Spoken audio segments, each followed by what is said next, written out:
Brad, what's up, man? Hey Drew, how you doing, buddy? How's uh how's the Tampa area this week? It's vibing like usual. Bro, at the time of this recording, I don't want to start this on a somber note, but we got to go there. Bucks. Man, How are you I was feeling, at dude? that game. And it was so deflating. That Monday, this past Monday, it was difficult, man. It They had was a chance. it was a rough day. Oh my They gosh. had a chance Yeah. and I felt bad for Baker, dude. He had a great Yeah. season. Yeah, he did have a great season, man. He did have a great season. I mean, yeah, we just didn't play. We didn't play as well as I thought we would have. I thought the defense wasn't terrible, but the offense just wasn't sinking that night, man. So Dude, I'm picturing so people that don't know you, you're very enthusiastic Bucks fan when you're at the game or at a bar. Dude, I was picturing you. I was thinking about you. I was watching the game and I knew you were there, and I was just imagining the things that you were saying and yelling. You've got a nah, voice that carries. yeah, I hear you. I hear you.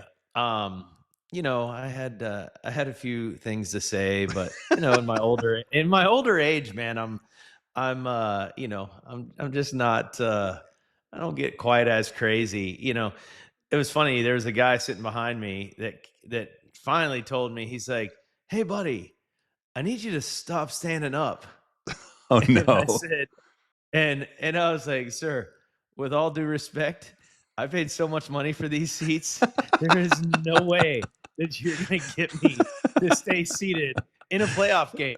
So I would love for you to just join me in standing." That's a very diplomatic way of doing it. I love that. Yeah, yeah. And funny enough, he started standing up after that. Did Never he? had a problem with me. My Yep, comeback to yep. you would have been, yeah, you paid money for the seats and you're not even using them. Sit down. Yeah, it's fair, I guess. But Yeah, yeah, yeah. Well, dude, uh, thanks for jumping on. We're gonna have these conversations from time to time. Today, I want to just give peel back a little bit the behind the scenes of what we do at RV Housing Group. Um, we've got tons of great partners, great clients, a lot of insurance housing agents, a lot of reps that we're working with that trust us to deliver for them. And so you've built really an incredible business here where we get to help people in times of need and some of their lowest moments. We're talking to these people, and at the same time, we're able to partner with other insurance agencies and reps. And so I thought we'd just spend a few minutes today just hearing a little bit of the story, and then maybe a little bit of the process too. So if a rep or an insurance agency is watching, listening to this, they're able to yep. just see a little bit about how we work and how we do things, and really your heart for the culture that you've built at RV Housing Group. I won't speak for you, and I'll shut up here in a minute and let you speak, but you've built a great culture even within the company about caring for people, doing things efficiently, doing things well, and especially customer and client service is a big part. We'll probably do a whole episode on that at some point because it's a big part of who you are. But Yeah. run us back to the beginning, man. Talk about how did you start RV Housing Group? What was your why behind it?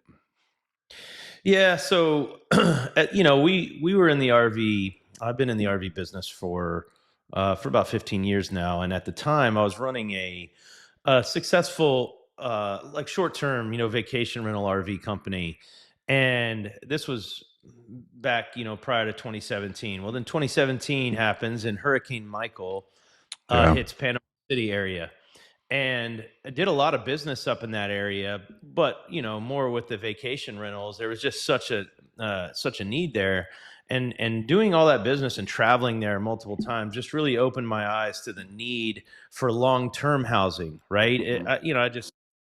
I've always been a networker, and so I'm asking questions. I'm always trying to learn, and so I get up there, and come to find out, it seems to be really like a niche to potentially just do long term like insurance housing, Mhm. and so I decided to sell the company and go that route full force, and that's how RV Housing Group came about. It just kind of took my knowledge that it had an experience in the industry, and matched that with a need, that I Yeah. that I I saw, and so here we are, almost 5 years later, and things are going really well, man. But yeah, that's kind of the how it got off the ground. It's been fun for me to watch too. Most people probably wouldn't know this, that you and I were roommates back in college. So we've been going Yeah, back, dude. That's been almost a quarter of a century ago. It's been almost 25 years ago. I don't know if you feel that older that yet or was not, but dude, that was a full head of hair ago for sure. Do you remember, dude, how long it used to take me to do my hair? Oh my yeah, gosh. that's how. Yeah, That's and why you've built a it's great company, because you don't have to take time doing your hair anymore. You're actually focused on business. But what I was it's gonna say possible. is, dude, it's fun to watch you over the last few years. It's been really fun to watch you grow this thing, and you've always been very entrepreneurial. We how we became friends was through music. So creativity has always been a Yeah. big part of our lives, and storytelling, and Yeah. we'll probably get into some of that fun stuff in here. We got some fun, crazy ideas of how we'll incorporate music into some of this stuff, but it's been awesome, man, to see you use your creativity in the business space as an entrepreneur and grow this business into a really successful thing that's helping a lot of people.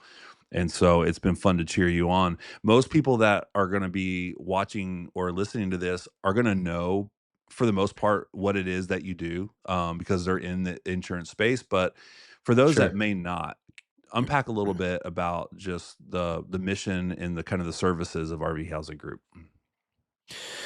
Yeah, I mean, so we exist to bring on-site temporary housing to people across the country, people that are displaced from their home due to fires, floods, really any type of natural disasters, and as well, we do a lot of corporate, like long-term corporate rentals, whether it's oil riggers that are in need, mining companies, things like that, where they kind of need a base camp.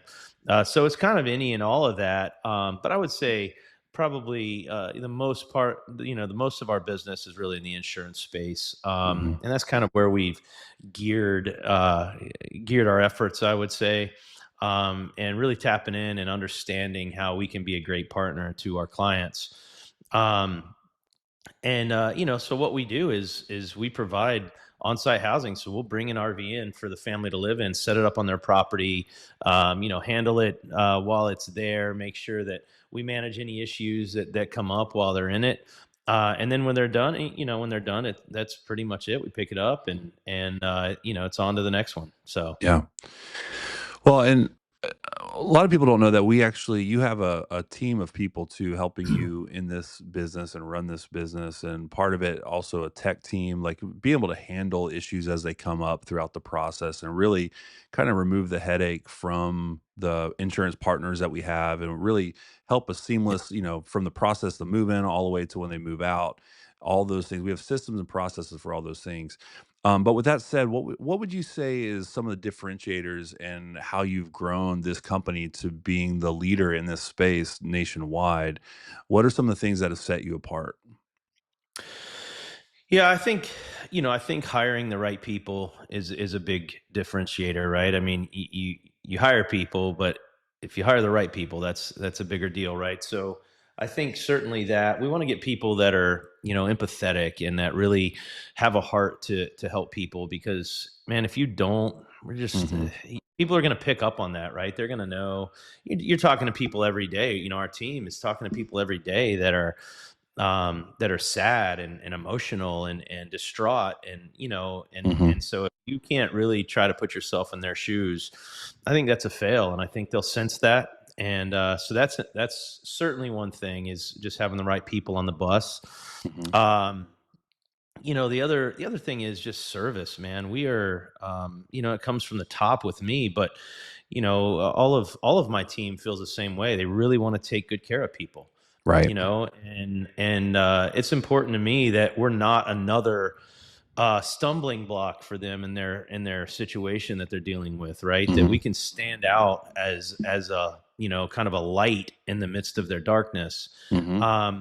And I think that what we hear from both our clients and our tenants is just that, that you guys really did a good job taking care of us. And we kind of felt like maybe we were just another number to the insurance company, which I understand they're dealing with people all the time, but But with RV Housing Group, we really felt like you guys heard us and saw us, Mhm. and really wanted to make sure you took care of us. And so, those it's that really that drives us, man. That's what drives me and motivates me as a leader, is to hear get that feedback where the efforts, and energy that you're putting into it is really being felt and understood. Yeah. So Yeah. I think those, kind of stand out for me.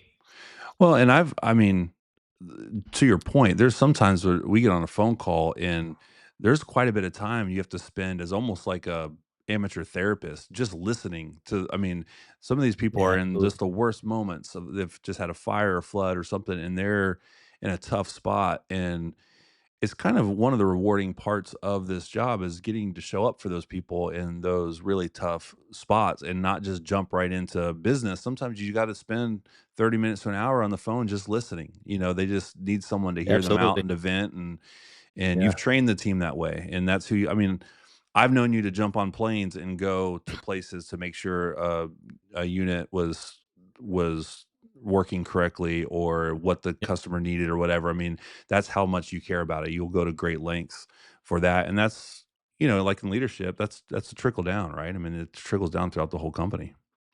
For sure. Yeah, for sure, man. And when that stuff doesn't happen, when we, make a mistake or miss the mark or whatever, obviously never on purpose, but it that sits with me, man. I lose sleep sometimes over that. I wish, Hmm. sometimes it's like a blessing and a curse, I guess. Yeah. But yeah, man, it matters. It matters how you take care of people. I think people, the more you do that, the better your business is and the more you grow. And I think that even though that seems to be a lost art, more and more as I'm dealing with different companies, in my day to day, it's like, yeah, I don't think that people really care that much about good service. But I still believe we desire that, right? And so I'll continue to just to drive that, Hmm. from a leadership standpoint with the team. Yeah, it's good. Well, as we have these conversations, we're going to talk a lot more culture and process and stuff. But on this first kind of conversation, I wanted you to unpack for the reps that are listening. What does the process look like, right? So some people are going to be listening to this. They've worked with us before and they know how it works. But what does it look like for an insurance housing agency or a rep to work with RV Housing Group? Can you kind of just walk us through that high level? We don't have to get too weedsy on it, but start to finish, Yeah. what would they experience? Yeah, so they're going to reach out to us with a request, right? They're going to ask for a quote, and we're going to get that back to them very quickly. And then from there, let's assume that it gets approved by the insurance company. From there, really, we're gonna take it, man. We're gonna make their job really, really easy. Hmm. The way I see it and the way I say it is that we're the experts, right? So let us take that off of your plate and deal, get everything handled. Now there are some reps that are in that process, and it may be conference calls and things like that, and that's all fine. But really, at the end of the day, what I strive to do is make their job easier, right? Yeah. What I hire people for, right? Why I have multiple staff and people handling different things, right? Is to make their job easier, because I certainly can't do all of it. So, that's what kind of motivates me, is to really, be a true partner, so we Hmm. can we can come alongside of them and help. Like I keep saying, man, we just want to help make their job easier, Yeah. because they're often in the weeds, right? Especially you deal with major issues, hurricanes. I mean, how many files are they handling, right? Yeah. You got wildfire issues, right? How many files are they handling?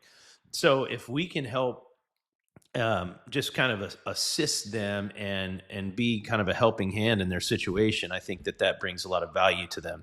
Yeah. And so, in communication, right? I mean, we're gonna communicate all of these things. So we're gonna reach out to the homeowner, to the insured, and we're gonna get all of the information that we need for them, right? And we're gonna get that back to them. And then along the way, until we drop that trailer, we're gonna be over communicating, right? And I think sometimes I look at some of the emails we send, and I'm like, all right, there's a lot of emails going back here, but I think But I think that's what they want, man. I think the more information we can provide them and the more detailed we can be, I Mhm. just think everybody's better for it, and that they appreciate that, you know? Yeah. So, Well, I and I mean, was thinking pretty about, much. sorry, I didn't mean to cut you off. I was just No, thinking you're good. about, Chris, one of our VPs here, coming Yeah. from the housing agency side, and the one thing that he does really well is he knows how to speak the language from the agency side of Yeah. things. He came Yeah. from that world, and so now he does a lot of the communication. He's a high communication guy, and, Yep. and that's part of kind of the magic of what works. And I love how you said making their lives easier, making their jobs easier, because it is true. They've got a lot on their plate, and we want Mhm. to kind of help them, through that whole process. Um, I got a couple. Do you have time for a couple more questions? I just want to cover a couple more Yeah. things before we Yeah, go ahead. before Yep. we sign off. And again, we're going to be having lots more conversations on this. Um, give your elevator pitch for RVs as a housing solution, right? So some people don't even really, it doesn't hit their radar that that could be a solution to their needs. But if you're talking to someone and you're trying to convince them or sell them on why an RV could be the right idea for them, what would you say? Yeah, so this is an interesting question because, I think that there's a lot of different situations where an RV could work, right? And that I think that it's kind of been deduced down to, hey, they have to be like out in the middle of nowhere in a rural situation where they can't find a hotel. They have no other house around them. There's basically nothing else. And so their house potentially has a fire or it floods out or something like that, right? And they're like, well, I guess we got to be an RV. But I think that that's pretty, short sighted because there's so many other applications that I Hmm. think an RV work for. Obviously, you have HOA situations that I know in my neighborhood, for example, you can't have an RV. So there are some situations where it doesn't work, but man, there's a lot where, maybe your kids have to ride the bus, right? Maybe you work close to your home and you can't find a house, that's farther. Maybe it's just as simple as you don't want to interrupt your day-to-day life, for Hmm. you and your kids potentially. Um, Maybe it's that you want to watch over your property because I'll tell you, man, every day that goes by, it seems like people are being more and more dishonest, and it's Yeah. hard to leave the house and leave people in there working when you still have things in there that are valuable, right, and that matter to you. So I Right. think there's a lot of reasons why on-site housing and it seems to become, it seems to be increasing in popularity. Hmm. And as long as you can wrap your head around the fact that this is not your long-term solution, right? This Right. is a, short-term, how they call it, short-term housing for a reason, because you're going to eventually be back in your home, right? So Hmm. just think about it as a camping trip in your front lawn. Yeah. And that's what I tell people, right? There's so many times we deliver to a family and the kids are just so stoked, man. The Yeah. RV's pulling up, and for them it's like, oh my gosh, I've always wanted to go camping in an RV, and now we Yep. get to live in one. Are you kidding me? So hey, don't ask the children because they're going to choose that option every time. RV every time. Well, there is a adventure kind of aspect to it, right? Where yeah, I know Yeah, you're like all the reasons you said are great and so true, but there is a side where it brings a little bit of fun, a little adventure to sure, the situation absolutely, as well. yeah, And what's also true is if you haven't been in an RV, and when we say RV, we deal almost exclusively in travel trailers and fifth wheels, right? So this is yep, not when you a lot of people will see an RV that we use, a travel trailer right, fifth wheel, and they'll get in it and they'll be like, "Oh my gosh, I had no right, idea they were this right, nice, this spacious, this absolutely, roomy, this big." yeah, yeah, And so yeah. a lot of people are surprised that we've had people even kind of sad to leave the RV and go back into their house because they were so comfortable in it. Yeah. And one thing I do love, and I'll give you the last word here, but one thing I love is that you are also really honest when it's not the right fit, right? So it's like Yeah. if we come up on a situation and we know, hey, this isn't going to work, we're not going to just try to put anybody we can into an RV. No. You're really No. wise and be able to say, hey, as much as we love your business or we love to work with you on this, Yeah. I don't think this is going to be the right situation for you. No, 100%, right? And that's, that doesn't happen often, but it does happen sometimes, right? Where where we kind of vet them out and have the conversation and realize, you know what? I just don't think this is a right fit for them. And not that they still don't end up in an RV necessarily, but Mhm. they don't end up in an RV with us because we Mhm. don't we don't want to force somebody to do something that they really don't want to do. And so that's all part of our process, right? Is figuring that out when we have that conversation with them, right? Kind of asking the right questions to know like, hey, is this really, a good option, Mhm. for them? It's kind of that what we say is we don't really want somebody in one of our units that doesn't really want to be in one, you know? Yep. Yeah, it's good stuff. Well, Brad, thanks, man. Fun conversation. We're gonna have a lot more of these. We're gonna get into a lot of stuff. We'll get Yep. weedsy on some stuff. And really, at the Sure. end of the day, we want this to be a resource to our partners Yep. to learn more about Yep. us, what we do. Feel free to comment, ask questions, send in emails, whatever, so that Brad and I can cover those stuff because we want to Yeah. serve you in that way. All right, before I let you go, this could be prophetic because it hasn't happened yet, but Super Bowl prediction now that the Bucks are out. Who you got? Oh man, I'm gonna go. I think I'm gonna go with the Bills and the Mhm. Rams. Okay, and then who I'm wins? going with the Bills and the Rams. Uh, man, So no Detroit. no, no, I don't trust Jared Goff. He's had a he had a heck of a year, man. But no, I don't. I think he's easily rattled, unfortunately. But not too many people have been able to do it. But I think he can be. But I think I'm probably going with the Bills. Yeah, that's what I was gonna Yeah. choose too. I like it. All right, buddy. Send us some of All that right, warm man. weather up to Nashville, and we'll talk again soon. Yeah, that's right. All right, buddy. Take care.